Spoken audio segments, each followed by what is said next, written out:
Hello friends, welcome to C S centre Delhi. हम discuss करने जा रहे हैं क्विक रिवीजन अब फोकस पीटी 2024 आईएसपीसीएस की। हमें उम्मीद है ज़रूर आप वहां से जो कि आपके क्वेश्चंस ज़रूर आएंगे, क्योंकि प्रीवियस ईयर में सवाल पूछे गए थे, तो अभी भी संभावना है कि वहां से क्वेश्चन पूछा जा सके। यहाँ पे आज हम बात करने वाले हैं आपके साथ जो है कि नीति आयोग और प्लानिंग कमीशन के बीच में डिफरेंसेस और क्या इनके बीच में चीज़ें थी, कैसे नीति आयोग प्लानिंग कमीशन से जो है कि अलग है। सबसे पहले यहाँ पे देखिए प्लानिंग कमीशन दिया गया, फिर उसके बाद नीति आयोग दिया। एक एक करके हम यहाँ पे डिस्कस करने जा रहे हैं। दूसरी बात देखिए, यहाँ पे दरअसल बात ये होती है कि यहाँ पे जो पावर्स की बात की जाती है, नीति आयोग जो प्लानिंग कमीशन जो था ये जो कि फाइनेंस और फंड्स को भी अलॉट करता था मिनिस्ट्रीज और जो कि स्टेट गवर्नमेंट को करता था। बट नीति आयोग के केस में ऐसा नहीं है, केवल थिंक टैंक की तरह काम करती है। तो समझ लीजिए यहीं पे ये पावर कम हो जा रही है। नीति आयोग का पावर प्लानिंग कमीशन से कम हो जा रही है, क्योंकि इसके पास फाइनेंशियल एलोकेशन की पावर नहीं है। पहली चीज, मैं चढ़ा बढ़ा के नहीं, जो लिखा गया उसी को हम एलिबरेट करें। कहते हैं कि अंडरस्टैंडिंग बिटवीन लाइन, यहाँ पे देख रहे हैं ना, इसके पास allocate the funds to the ministry, इसके पास नहीं है। तो जाहिर सी बात है पावरफुल प्लानिंग कमीशन था। इसके बाद ये इशू करता है dictum to the state government for the east implementation. ये स्टेट गवर्नमेंट को बोल सकती कहती थी कि आप इस जो स्कीम लाई गई है, प्लानिंग किया गया, उसको इम्प्लीमेंट्स करिए। दूसरी चीज़ है कि ये इशू करती है guideline in consultation with the state government. ये भी इशू करती है, लेकिन राज्य सरकार से कंसल्ट करती है क्या ये योजना आपके यहाँ काम करेगी या नहीं करेगी। एक तरह से बोल सकते हो कम पावरफुल है नीति आयोग, बट दूसरी तरह से भी कर सकते हो सॉफ्टनेस है। क्यों? क्योंकि एक ही योजना पूरे भारत में अप्लीकेबल नहीं हो सकती। अगर कंसल्ट करती है तो स्टेट गवर्नमेंट कहेगी नहीं भैया, ये काम हमारे यहाँ, ये जो योजना है इसकी ज़रूरत नहीं, कोई और योजना दीजिए। इससे क्या होगा, राज्य सरकार को ज़्यादा ऑप्शन मिलेगा, वो जो कि ज़्यादा चीज़ें करेगी। तीसरा विकल्प टॉप टू बॉटम अप्रोच है। टॉप टू बॉटम का अप्रोच का मतलब ऊपर से नीचे छोड़ा जाना।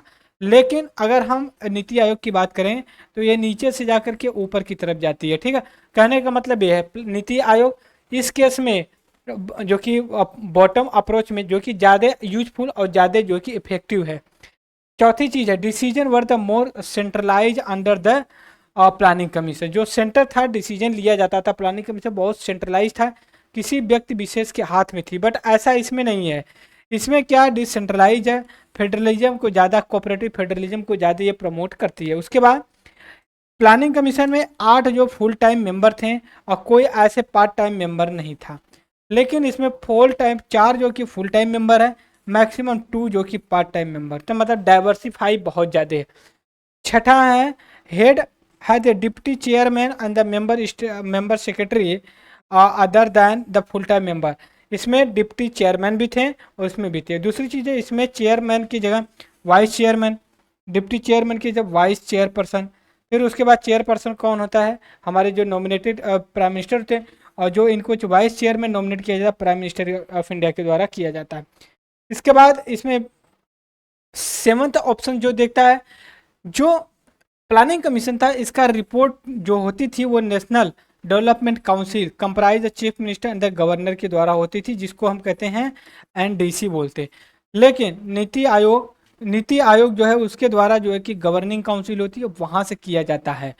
दोनों लगभग सेम पावर है। दूसरी बात, planning commission use the impose a policy on the state. वो कह देती थी कि आपको लागू करना, आपके यूजफुल हो या ना हो वो उसको नहीं मतलब। लेकिन ये नो पावर टू इम्पोज, कोई पावर नहीं, केवल ये एडवाइजरी बॉडी है, उनको जो कि करना होता था। ये basic differences between the basic differences जो कभी हमें दिखाई नहीं देता। हम जब डिफरेंसेस पढ़ते हैं तो बस यही जनरली होता। नीति आयोग का 1952 में इस्टेब्लिशमेंट किया गया, सॉरी प्लानिंग कमीशन का नीति आयोग को 2015 में किया गया, और इसका चेयरमैन ये होते हैं, इसका चेयरमैन ये होता है। ऐसा नहीं, जैसे मैंने यहाँ पे बात किया, ये जो हमारा सोर्स है नितिन सिंघानिया की जो इकोनॉमिक्स की बुक है, हमें लगता है कि नितिन सिंघानिया वो अपने ही नोट्स को प्रिंट आउट करा कर रख दिया। इनका आर्ट एंड कल्चर की भी बहुत अच्छी बुक्स है, लेकिन यह भी हमें बहुत अच्छी बुक्स ली, रमेश सिंह से ज़्यादा अच्छी इनकी बुक्स ली, क्योंकि इनमें हर एक टॉपिक की, हर एक चैप्टर से कहीं ना कहीं connectivity. That's why this is a very crucial important books for the civil service examination. अगर आप एनसीईआरटी दोनों अच्छी से पढ़े हैं तो आपके लिए बुक सफिशिएंट हो जाएगा, बस इकोनॉमिक सर्वे पढ़ने की जरूरत होती है। तो इसी लेक्चर में इतना ही रहेगा, आगे फिर नए लेक्चर के साथ आएंगे। तब तक के लिए thank you for discussion. Have a nice day. Comment जरूर करिएगा, लाइक शेयर सब्सक्राइब करिएगा। Thank you.